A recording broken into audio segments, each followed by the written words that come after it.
Hello and welcome. I am your host of What Are You Reading? What Are You Writing? Author Karen E. Osborne. I have five novels out. The latest is Justice for Emerson. I am so glad that you're here. This is a space for readers and writers to come together and talk about books.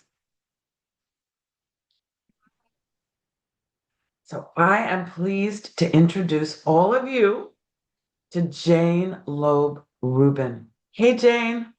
Hey, thank you for having me on your program.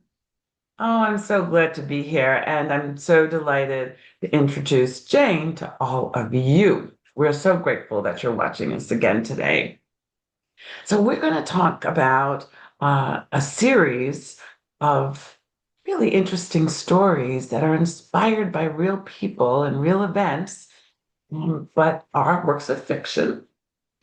And Jane, I thought I would start though by asking a little bit about your writing journey. Like, did you start writing in kindergarten? Did you always think you were going to do this? Kind of just a little bit about your writing journey. Well, I had spent my professional career 30 plus years as a healthcare administrator in a hospital, in hospitals and eventually in a hospital system. And in 2009, I was diagnosed with ovarian cancer. And one of my colleagues had suggested that I try writing. And so I wrote a memoir, and it was a healing memoir of essays. And lo and behold, it's 2026, and I'm still here, and I've been treated for this disease throughout that time. And in 2018, I decided to retire. I was beginning to get very fatigued from my treatments. And being a type A person, I really needed to be very busy. And what I ended up doing was researching my great grandmother, whose genetic defect I had inherited. And it took me a Mm. while to find her, and I began, like most healthcare people, raising money for research. And lo and behold, once I had time on my hands, I decided to give this woman whose name was forgotten in history a life. And that became the storyline for Threadbare, which is Matilda's immigration story. And she was 1 year old when she came to America a year after the Civil War ended. But the story starts up when she's a teenager. Mm. And where's it set? It is set in New York City. So she starts out on a farm in Harlem because Harlem at that time was made up of farmland, mostly uh, livestock because it was very rocky. And those farms moved to many places, but one of those places was Sullivan County, New York, the future home of the Borscht Belt. And her father and her stepmother, because her mom had passed from breast cancer, moved the farm there. Instead, she got married at 16 and went to the Lower East Side with her husband during the dawn of the garment industry. Wow. Wow, that's something you and I have in common. We write about New York Yes. and put our books in New York and our grandmothers, your great grandmother, my grandmother, inspiring a story. So that is exciting. Now, it turned out that you wrote four books though. Yes. And there's a new one out that Yeah. we're very excited. So if you could give us like a little like what happened, and then tell us all about it. Let's look at the beautiful cover of the new book. It is just gorgeous. I love this cover. Look at that. Yes. Mayhem in the Mayhem. mountains. Mayhem in the mountains. That is Nice so palette of colors. I love it myself. So let's go back to Tilly. Tilly comes to America. She is a very determined young girl. And but she's also very naive. She thinks getting married will give her an opportunity to go to high school, which her parents are not permitting. Little Mm. did she realize that the Lower East Side was a hotbed of diseases, infection, pregnancies, you Yeah. name it. And she gets a real taste of real life. But she's smart and inventive, and she comes up with a business idea that pans out.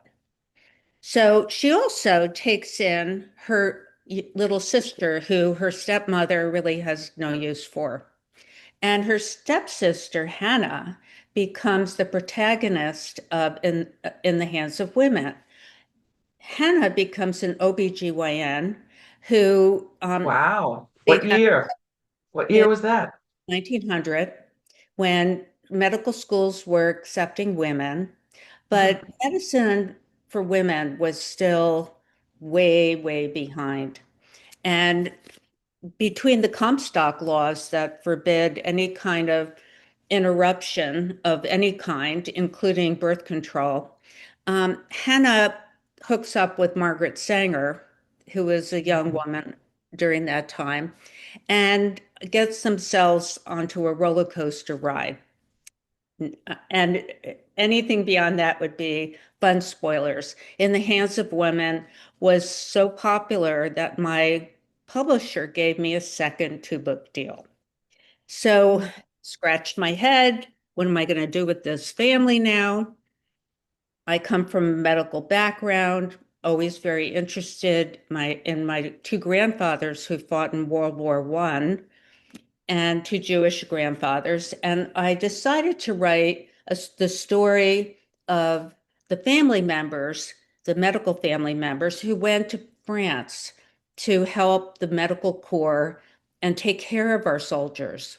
And it's written from four different points of view, three doctors and a nurse. The nurse is the protagonist that the story evolves around. And they have all kinds of personal situations, interruptions in their lives. It looks at not only the amazing feats of the dawn of modern medicine that came from World War One, but also the dilemma of what do you do to deal with the children left behind and their fears. So that book was released last June and it has done very nicely. It was a finalist for a Hemingway Award. And I got busy writing the fourth book.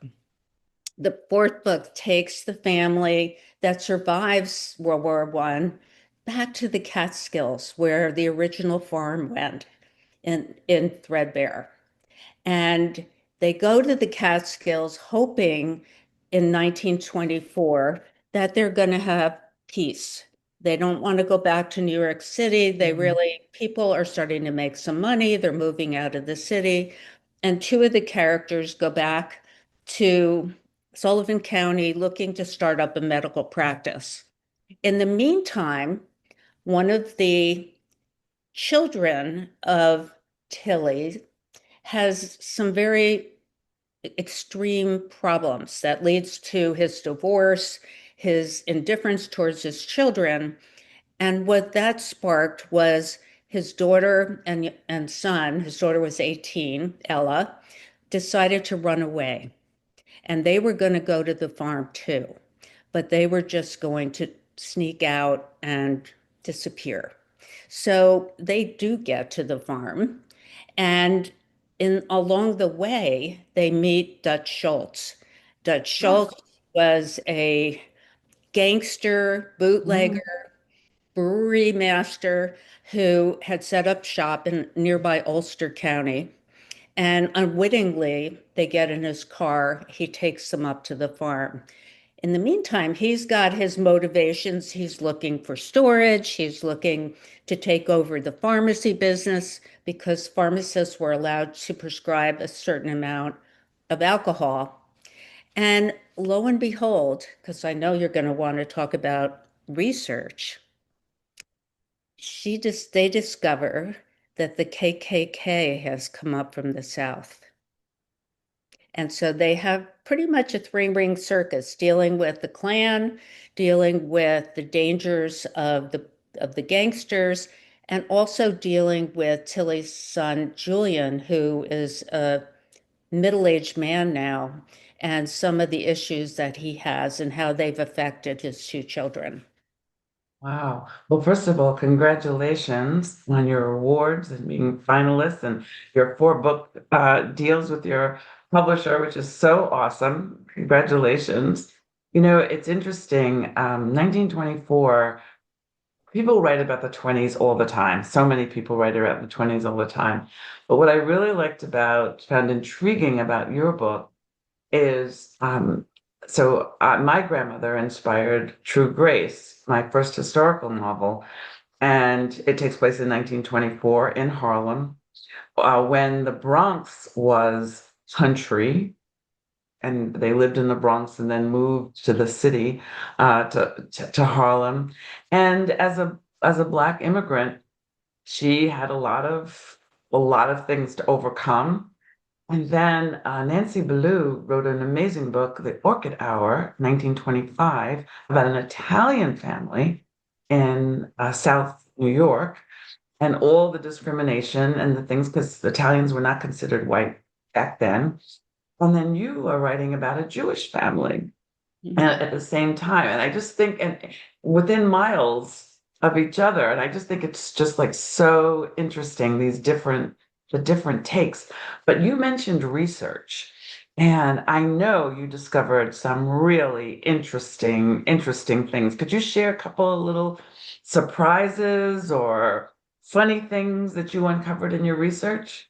Well, what was really interesting, well, there are several things. I didn't realize the KKK was up in the Catskills.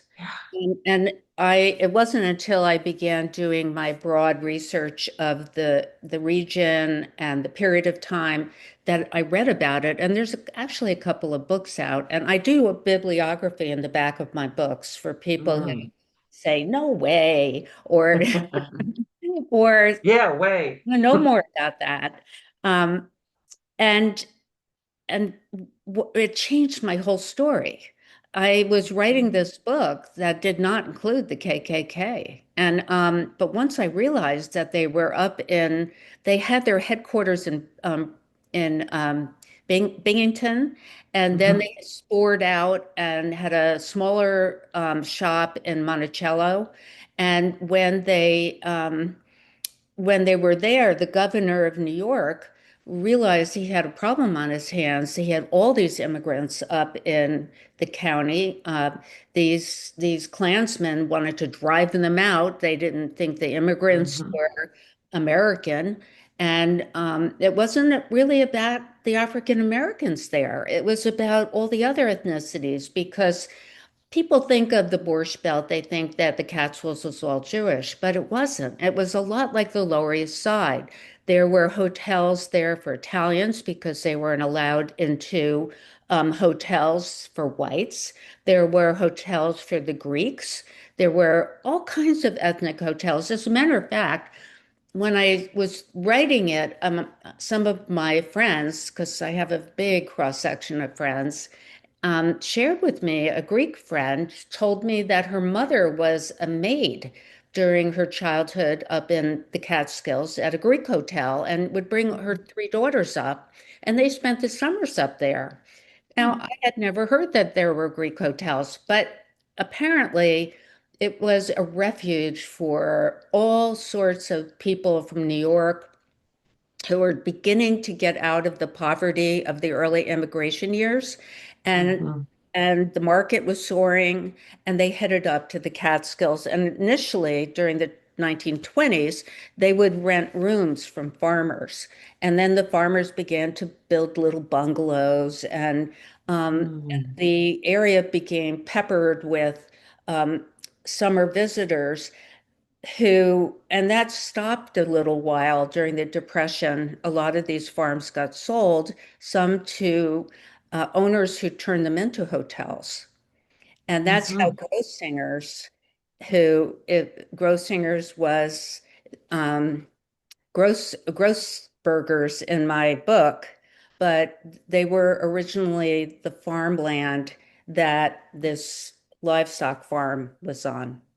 Wow, wow. That just sounds so interesting. So now do you research, write, or do you research, write? I do both. I research the broad paint strokes before I start writing, and I do it until an opening scene comes to me. And usually that comes when I've kind of crystallized all this history, and I'm thinking, where would be an interesting place to start this story? And I Mm, always think about the reader because I'm a voracious reader. And if I don't have a good hook in the beginning in a book, I'll give it a little time, but that hook is really important for me as a reader. So as a writer, I'm always thinking, how am I going to hook that reader right into this story and make him or her not want to put that book down? So it turned out that the research drives me to that, but it turned out in Mayhem that the hook came from a family story that I was told a year before I started writing the book.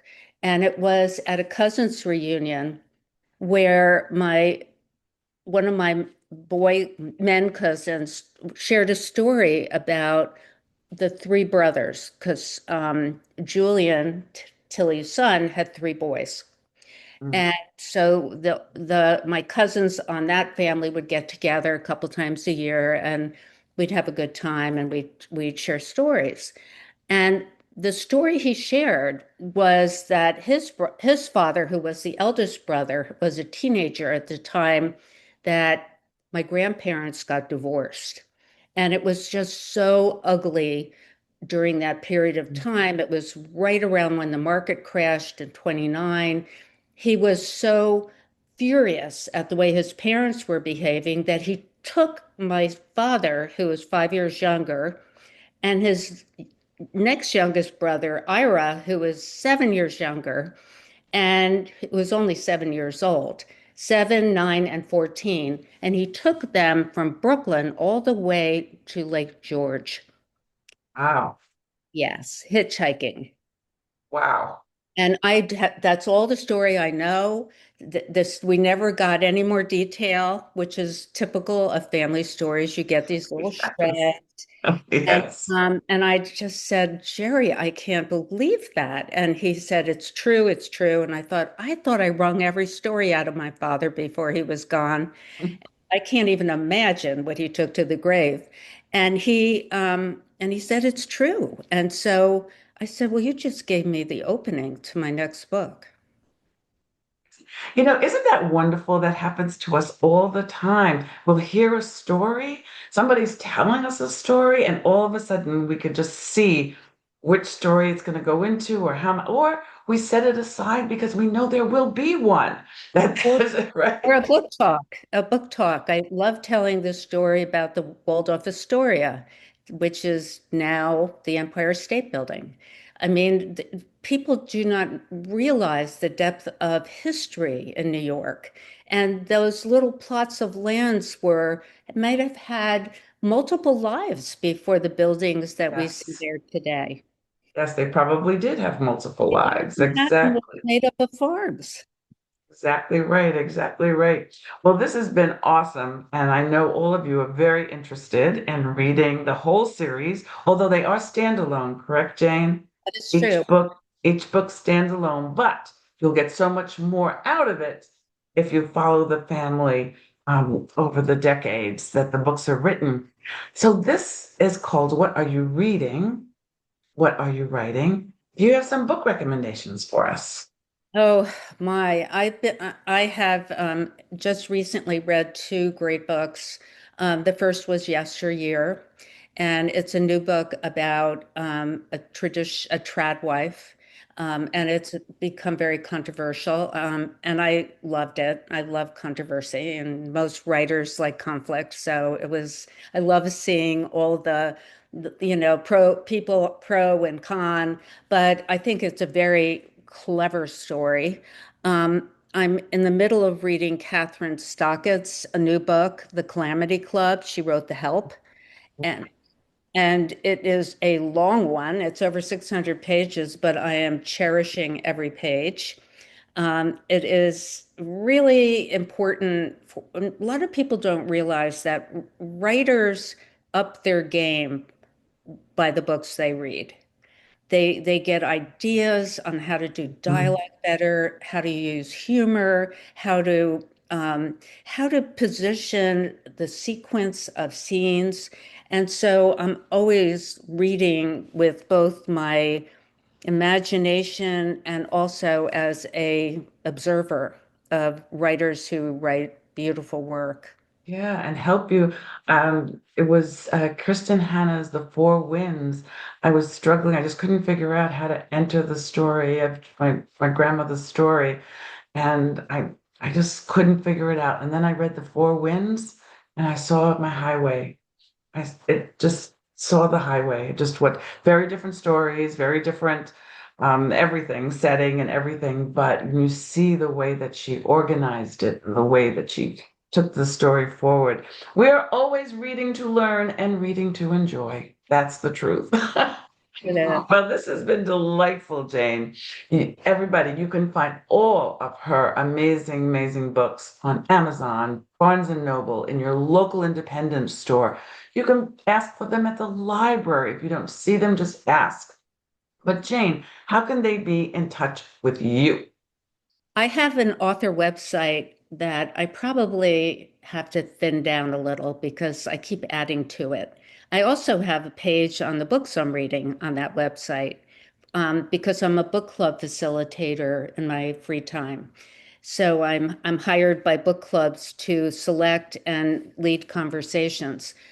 But but the so my website has information, discussion questions, you name it, and it's my name, Jane Loeb Rubin, www.janeloebrubin.com. And so I also have links to online bookstores where you can order the book. And of course, it's on Amazon, both in Kindle and softcover. It'll be out on June 9th, and you can pre-order books now. Um, Well, no, because it's already, we're recording before June 9th, but we're, right. but But anyway, one thing that I did do on the yes. Amazon site is I dropped the price of the Kindle versions of the three books that come before Mayhem. So it's Ah. a good time to, if you're a Kindle reader, is to put them on your Kindle. And then you can read the books in order if you choose. Isn't that clever? That was very good. I hope you all will do that. And I hope that when you do that, after you read the books, even one, but all four, that you take time to write a review because you know how important that is. And we're so grateful. We thank you in advance. And that when you go on Jane's website and you sign up for whatever there is to sign up for so you can stay in touch, you will tell her that you met her on what are you reading, what are you writing. I'll see you all next week. Thank you so much for watching. Thank you so much for having me. Bye bye.